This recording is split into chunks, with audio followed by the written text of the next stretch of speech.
Bonjour, dans ce second épisode, je vais vous parler de la préparation de la prise de parole. Qu'est-ce qu'un bon orateur ?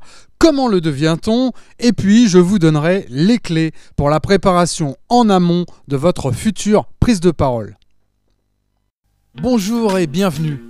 Parlez juste pour communiquer juste, le podcast pour vous aider à devenir performant dans vos prises de parole. Je suis Silver Durand, speaker, animateur ou maître de cérémonie et surtout coach en prise de parole. Le bonheur de pouvoir vous transmettre ma passion. Savoir prendre la parole, c'est inévitable et incontournable aujourd'hui. C'est pourquoi je vais, à travers ce podcast, vous partager mes expériences, mes outils pour maîtriser parfaitement l'art oratoire, être impactant pour parler juste, pour communiquer juste. Êtes-vous prêt à prendre la parole en public ? On peut avoir des facilités de départ, c'est vrai. Certains ont une voix qui porte naturellement. Pour autant, tout le monde peut devenir un parfait orateur ou une parfaite oratrice. Oui, je vous le garantis. La prise de parole est un art qui se travaille et surtout s'apprend. Alors si vous n'êtes pas orateur né, pas de panique. Qu'est-ce qu'un bon orateur ?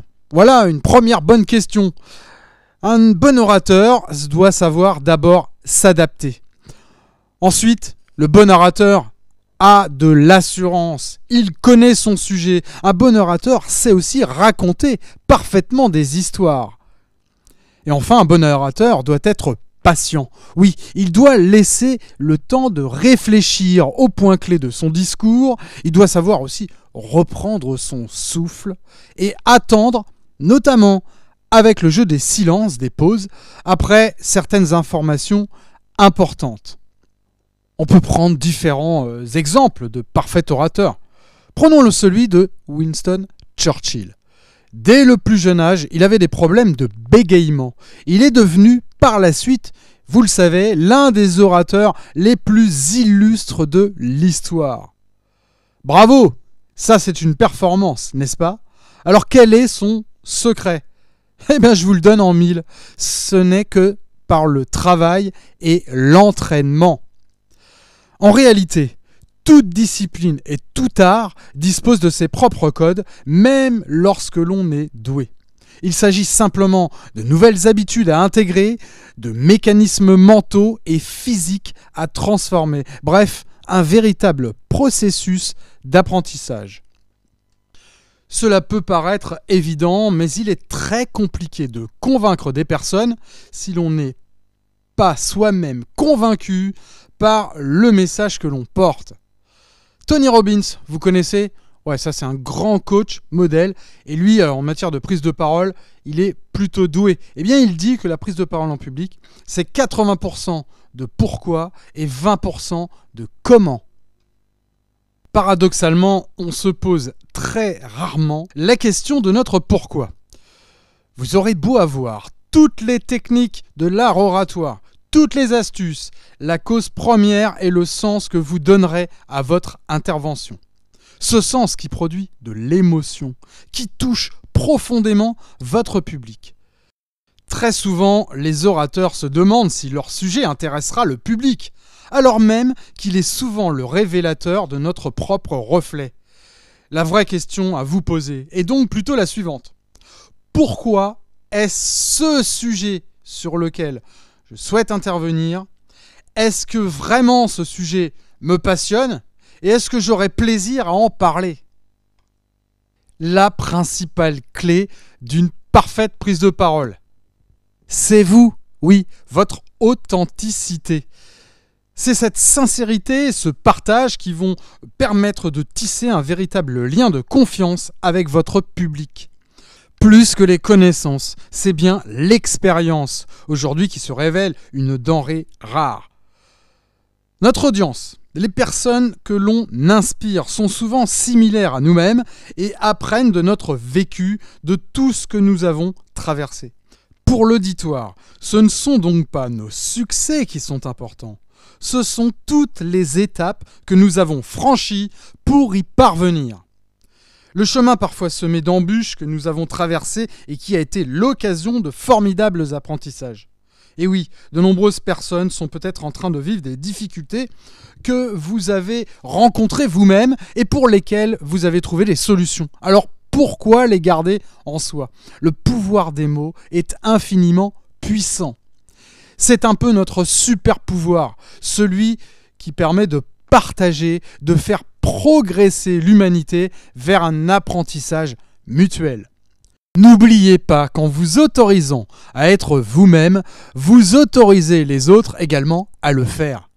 Dans la vie, comme dans nos prises de parole en public, le seul mot-clé, celui de l'authenticité de notre parole. Peu importe le sujet que vous allez traiter, maîtrisez-le, mais surtout, soyez vous-même. Voici maintenant quelques clés qu'il s'agit de maîtriser avant votre prise de parole. D'abord, prendre du plaisir. Oui, visualisez-vous. Fermez les yeux, imaginez que vous entrez sur scène et que vous prenez la parole et vous voyez le public qui est absolument bienveillant. Votre ressenti intérieur. Vous êtes bien, vous êtes détendu. La visualisation de performance. Et voilà une solution parfaitement vertueuse et là, je vous garantis que c'est prouvé. Ainsi, vous vous voyez réussir parfaitement une action, peut-être grâce au sport notamment, ça fonctionne toujours très bien. Dites-vous que vous allez impacter au moins une personne du public. Je consacrerai un prochain épisode sur la visualisation directement et plus précisément l'ancrage. Avant cela, il y a une autre donnée qui est importante. La présence, bien sûr, et le silence. Prenez le temps de vous oxygéner. Regardez le public. Connectez-vous avec une seule personne à la fois. Ce qui permet de se détendre et puis surtout de prendre votre temps. Vous savez qu'avec le stress, on a tendance à accélérer et on veut absolument aller trop vite. Plus vous prenez le temps, plus vous maîtrisez votre intervention et donc vous diminuez fortement votre stress. Ne regardez surtout pas la masse du public, c'est le meilleur moyen de vous déconnecter. Notre cerveau fonctionne en réseau. Il va se nourrir de l'intelligence collective et des autres juste à travers le regard et les mots qui vont venir. Donc regardez votre public dans les yeux. Alors c'est difficile car moins on regarde, moins on a envie d'écouter. Le public c'est le miroir de l'orateur. Moins je suis connecté et moins le public est connecté avec moi. Focalisez-vous sur les autres et pas sur vous-même. Dans un discours, vous n'êtes pas là pour faire un pitch. Prenez le temps. Une fois que vous placez votre regard, votre corps va automatiquement se redresser. Plus une personne est fière et droite, plus on a envie de l'écouter, n'est-ce pas? Ensuite, qu'est-ce qui est évident? La respiration, bien sûr, elle est essentielle. Juste avant de parler, s'il n'y a pas d'air, il n'y a pas de son. C'est pour cela qu'il faut se préparer avant toute intervention. Moi-même, je le fais. Je pratique la respiration ventrale, donc je respire des grandes bouffées et je vous assure que c'est efficace. On inspire, on bloque la respiration, puis on expire pour le faire plusieurs fois. Cela permet d'enlever la voix qui tremble et puis cela améliore vos performances en termes de mémoire et de concentration. Rien de tel que de pratiquer cette respiration. Si l'on respire avec le haut des poumons, votre voix ne sort pas, car vous écrasez indéniablement vos cordes vocales. Il faut donc respirer le plus bas possible, de façon horizontale, exactement comme un instrument de musique ou un accordéon.